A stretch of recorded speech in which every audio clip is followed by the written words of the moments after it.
She's so patient. She has everything I don't have: wisdom, patience, you name it. So my wife is who I admire.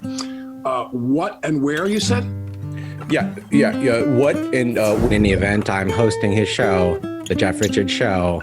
Oh, did you? It's my show, but I'm never there.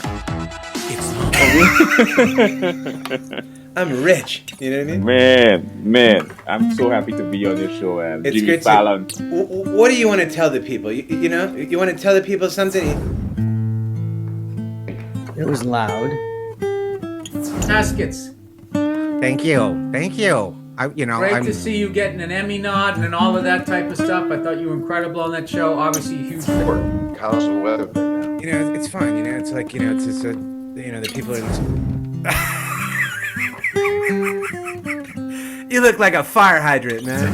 No, they assumed I was with the circus. They're effervescent beauty. You ready to? Oh yeah, man. Yeah, you do kung fu, don't you? That's how long you been? Catering card. Remember to get your... Yeah. Well, you got... Extrasensory perception. I got into composing and arranging music.